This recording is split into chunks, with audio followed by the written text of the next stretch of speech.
Greetings, what's up, and a very warm welcome to the channel. The sun is hiding and the magpie is casting. Coming to you guys right now with a live 1 vs 1 battle featuring spawning in the north on Faymanville Approach. It is gonna be Alastor. And spawning in the south, it is gonna be Ulrich. Playing as Wehrmacht and United States, respectively. Smooth intro, magpie, nice work. Let's see. We're on Thursday now. So whilst these guys move out with their squads and start capping some points and getting the game underway, I'll just take a second right here to talk about what's been going on. Sorry for the lack of uploads over the last 7 days. I've been really busy, basically. Hopefully next week I'll be able to cast like quite a lot more. But yeah, this week there's been some fairly atypical stuff going on, so I've been seeing to that, and it's been taking up a lot of my time. But yeah, like I say, normal service should resume after the weekend, although there probably won't be any uploads on the weekend because I'm going to be away. So anyway, yes, I hope you're all enjoying the new patch. It has been very new times out there in Company of Heroes 2. I myself have been out on the ladder with my friends playing some 2v2, playing some 1v1. And it's all good times. It is all good times, and I definitely am enjoying this new patch. The changes to mines are still absolutely sweet, and a lot of the other changes feel really good. Having a machine gun team as OKW is still like a revolution. However, I am going to share with you some slight concerns that I have, and that's that I don't know. I just feel like the Axis forces have like a ridiculously hard time in the early and mid game, and it's like I just feel like you cannot win a quick game unless there's a big skill gap. As Axis forces before like the 25-minute mark or half an hour mark, like, and that to me just kind of feels incongruous and a little bit wrong. Like, I just think that all of the factions should have an opportunity to get some headway and do some serious work in the early, mid, and late games. It just feels weird to me that they're so strongly designed around the late game, and for some reason it's never really felt that pronounced to me. But now, I think probably with the additional costs to Overcommand West teching, and I don't know, for Wehrmacht, I don't know, I guess they've always been that way. It just feels really difficult to like actually be aggressive before like the 15-minute mark, and you know, unless like I say, there's a big skill gap or you get incredibly lucky with some engagements. So I don't know, I'm a little bit concerned, to be honest. Allies seem to be like insanely strong in the early and mid game, and a lot of games are being like decided just like super early. I cast that 2v2 tournament with Stormless, and that was like, I would say it was over 2 days, and it was probably about 10 or 11 hours worth of casting, something like that. And we saw Axis take like two games in that like entire time. I'm pretty sure they took a third game, which was one that like Momo and Tightrope cast. But that just seems a bit wrong. The US mortar is just like insane, I think. That thing needs like an accuracy nerf, because it's just crazy. Hopefully we'll see one in this game, actually. We're up to 3 rifle squads already for Ulrich. We'll see if he decides to go forward. Whoa, these grenadiers are in serious danger here. They're going to have to fall back through 3 American squads, taking a number of additional hits. Unlikely to be a squad wipe here. So looks like Alastor is going to get away with this for now. MG42 going to get set up and catch a couple of rifleman squads in arc here. That's nice.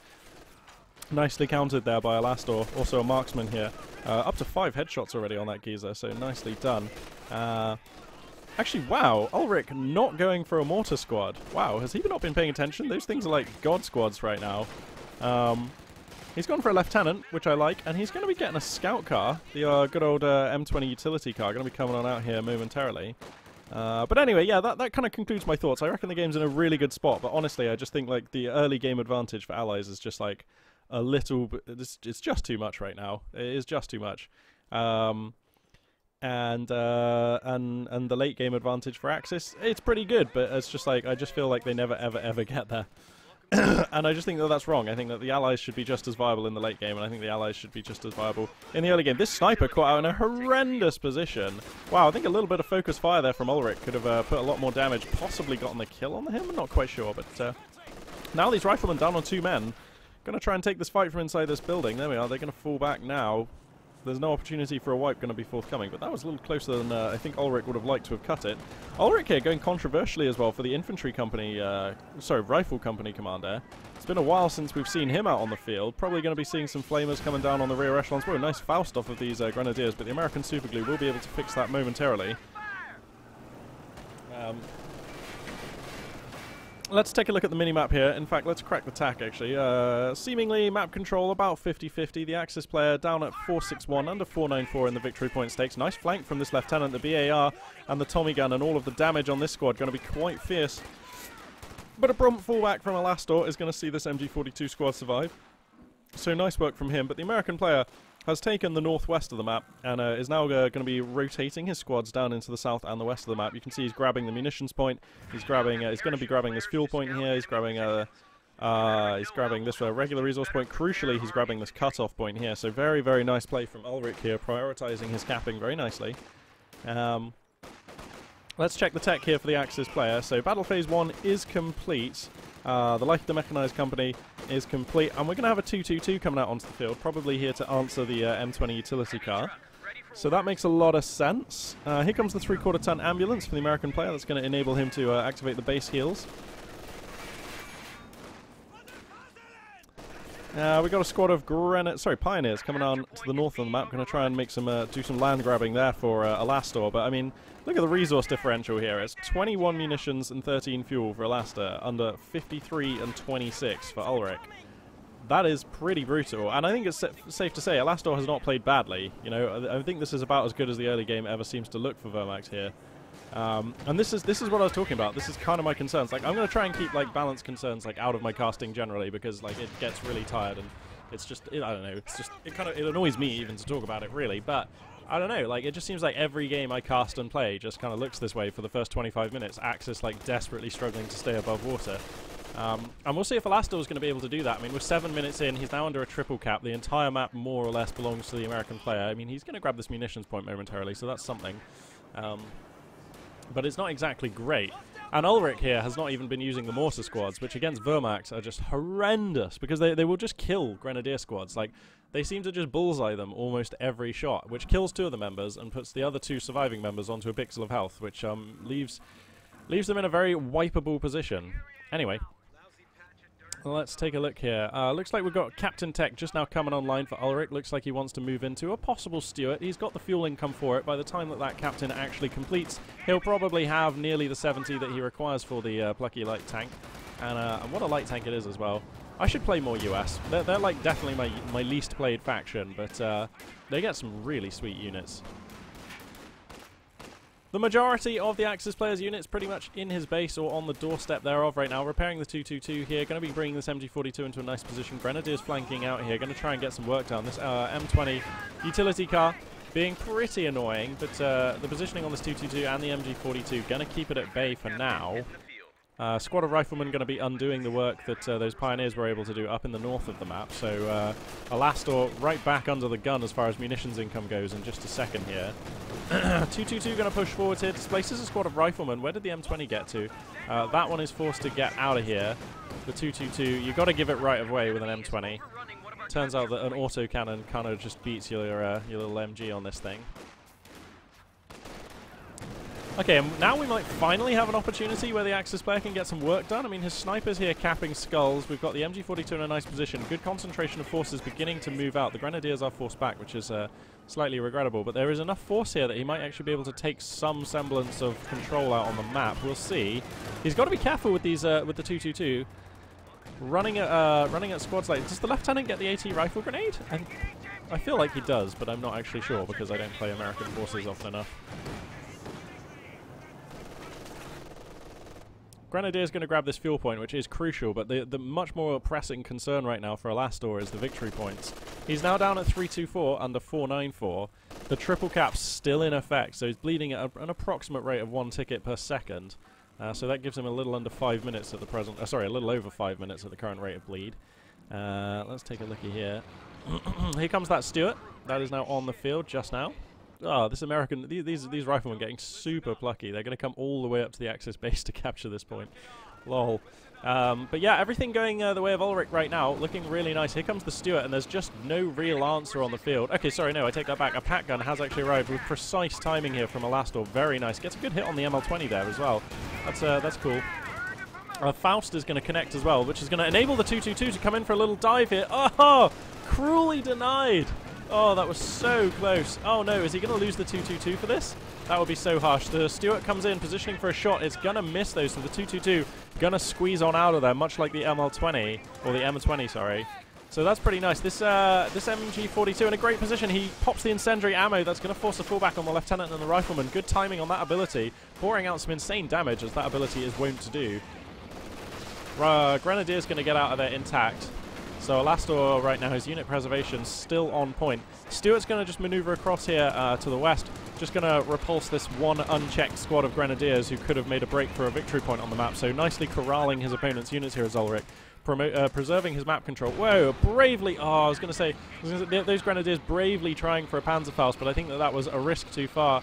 And Alastor here going to be punished for it. Loses his first squad of the game. Here comes a Puma, so mobile defense is the doctrine. Puma's going to give chase here to the Stuart, but he's going to have to be careful. Pow, he's going to get one more shot, and it's a hit. Very nice.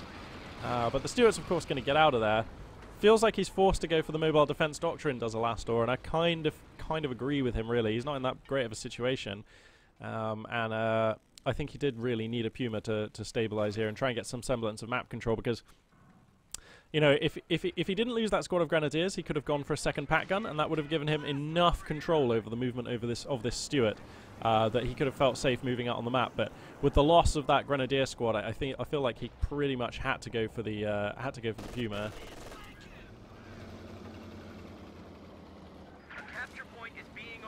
American forces now moving out in the south. Looks like they're going to come from the south and head north here. They've got a 50 cal, is this? Yep, 50 caliber machine gun has been added into the mix. MG42 is in the Godhouse though, and that's going to make life really annoying for Ulrich. As Alastor finally grabbing a victory point here. He's down at 205 VP, so he desperately needs this. The Puma's in the house, taking some sweet shots. The Faust connects with the Stuart, leaving it stricken. Puma's in the hood, so it could capitalize here. Let's see if he can stalk the Stuart a little bit. 50 cal gets into this building, and we've got an MG off, the 50 cal versus the MG42. 50 cal will, of course, take that one. But the German marksman's still in the hood. 16 kills, 2 stars of veterancy on that boy. This Puma actually not stalking the Stuart. Ah, I see the captain here is warding it off. So nice positioning from Ulrich, just using all of his forces. And look at the disparity in army sizes. Look at the top left, look at the top right. This is crazy. Oh, I suppose... Yeah, no, that is accurate, actually. That is accurate, because these two vehicle cruisers would still be a unit if they were in their vehicles. Now we've got the mortar coming in. Here we go. Now we're going to have that a little bit of extra spice added in. Pioneer's desperately trying to grab back some munitions up here, but the American player is crucially going to take back the central VP. And that is going to be grimy times. Rifle grenade comes through. Biff getting some fantastic damage onto that rifleman squad. Sadly not killing a man, but they're all very wounded now. Here comes the Stuart, and these riflemen are badly cut off. The M20, so many riflemen all around them. This is a 2-star rifle squad. Alastor, no. Oh, a slight lapse of awareness there for Alastor. Maybe going to get punished. The Puma actually manages to take down the Stuart, so that's a big pickup there for Alastor. Really nicely done. Here comes a call in though, and it's the white phosphorus barrage. Gonna hoon on down here. Whoa, he's got to be careful. These riflemen getting a little bit stuck into the white phosphorus there. Breathe deep, guys. Breathe deep. That's it's really not good for you. Looks like Ulrich is going to push this back, and the trouble with this is now, look, Alastor has to reinforce all of his units. He's got to repair these vehicles before he can have another crack at map control. He's got this hero squad of pioneers, though, over in the east here, who haven't actually been checked yet. So he's going to grab, or at least decap a VP. Probably the M20 is going to be sent over there to corral them shortly, but...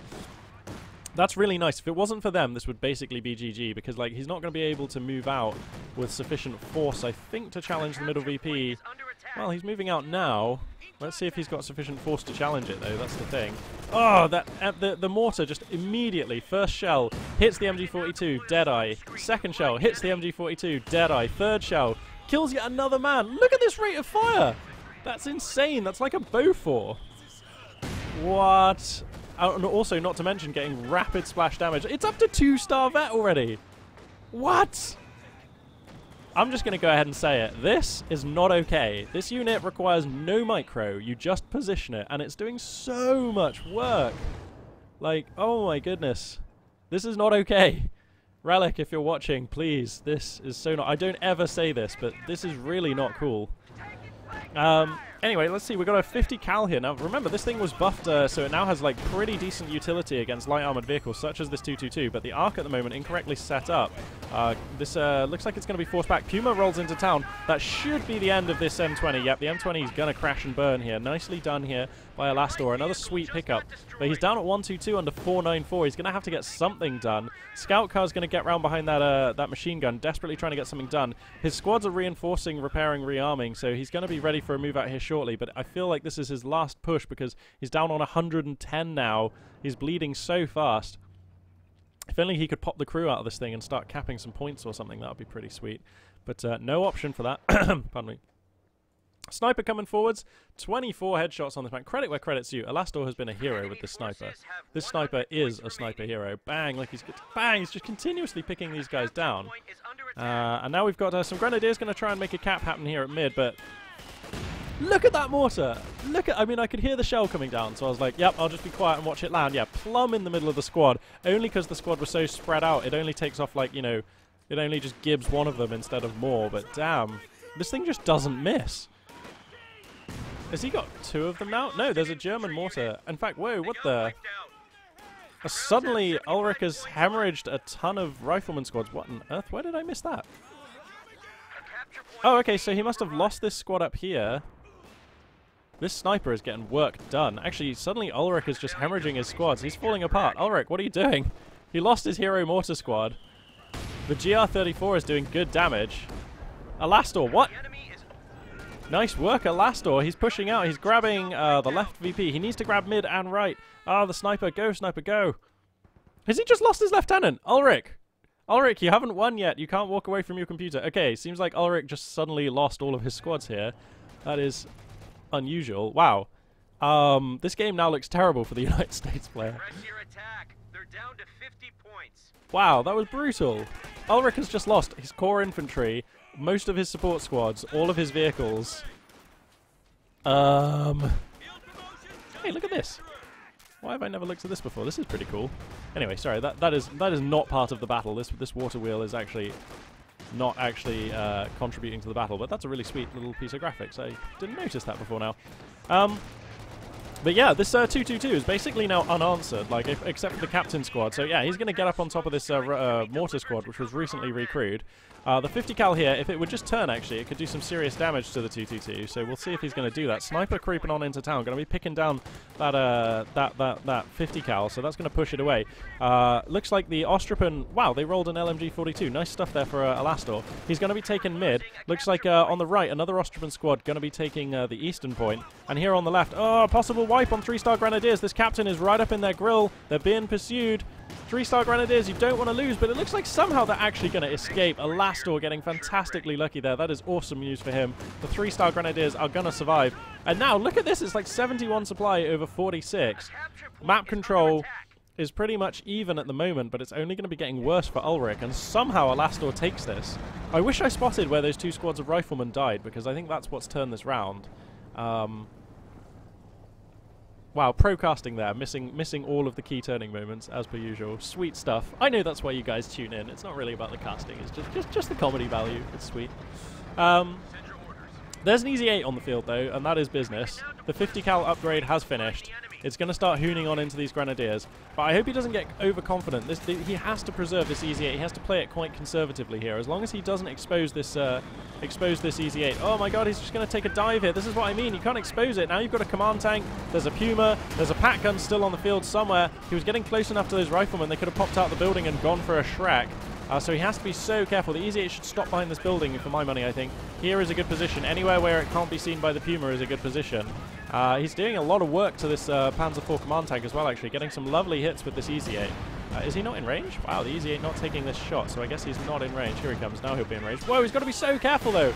This is what I mean. You've got to play defensively with this. This is his one lifeline. If he loses this Easy 8, it is basically curtains, because then he has nothing to check the Panzer IV, the Puma, and so on. 222 is going to come for a little gambit in here. Going to hose down this mortar squad a little more. Very nicely done. Meanwhile, on the right-hand side of the map, the Ostrapen are trading right now with riflemen. That's not going to go their way, so I imagine Ulrich going to take that right-hand VP pretty soon. Whoa, this Easy 8 exposing its rear armor. It gets hit by a Faust. The Puma's still in town. Puma could come for a stalk here. It probably will. It's Easy 8 on its last legs now, down to about a quarter of its health. And the Puma is stalking it nicely. This is exactly what Pumas are built for. Puma's diving in, boom, and that is now a 2-star Puma. That is actually really good at picking off Shermans. You can do so much work against Shermans with a Puma. It's actually hench. And I think that was Ulrich's like last chance. Yeah, he's going to GG on out of this, and I can't believe that. Look at it was 33 victory points to like 490 or something at some point, and Ulrich managed to throw that game away. Wow. I just didn't see where he lost all those units. I was too busy looking at something going on in the west, and I didn't see where he lost all his riflemen. Sorry about that, guys. That was probably the pivotal moment of the game. Wow, Ulrich, buddy, you've got to... You can't just like stop paying attention because you've almost won the game. You've got to actually close it out. And he lost the lieutenant up here in this location, and he lost like a rifleman squad here to the sniper, and that was like all his core infantry gone. And then without the Stuart and the M20, I mean, he just didn't have an army after that. Ulrich, damn. I don't. Maybe his doorbell went off or something. Maybe he had to like quickly go and do something. That just seems really strange. Anyway, well played here by Alastor. I think throughout that game, he was playing very well. His squad awareness was fantastic. I didn't see him commit any real blunders or make any like huge mistakes. His infantry preservation was fantastic. He got great utility out of that 222 scout car. That went all the way up to 3 stars and was kind of a thorn in Ulrich's side the whole game. So really nice play here by Alastor, very impressed. And also a win for Mobile Defense Doctrine, which I have not seen for a long time. Mobile Defense Doctrine normally seems like the prolonged death commander. It's like I'm not going to lose this game now, but I'll lose it in about 10 minutes is usually what picking Mobile Defense signals.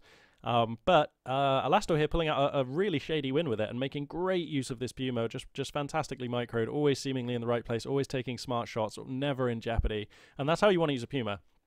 If you can micro a sniper, then you can micro a Puma. It's the same basic premise. You've got to keep the Puma out of range of your opponent, but constantly chipping shots in against the targets you want to be hitting with it. And Alastor exemplified that this game. So very well played, and a well-deserved win there for the Vermac player Alastor. Nicely done. Let's see, what time are we? I'll probably hop into another cast here shortly, so stay tuned for more action. But for now, Magpie 842 signing out.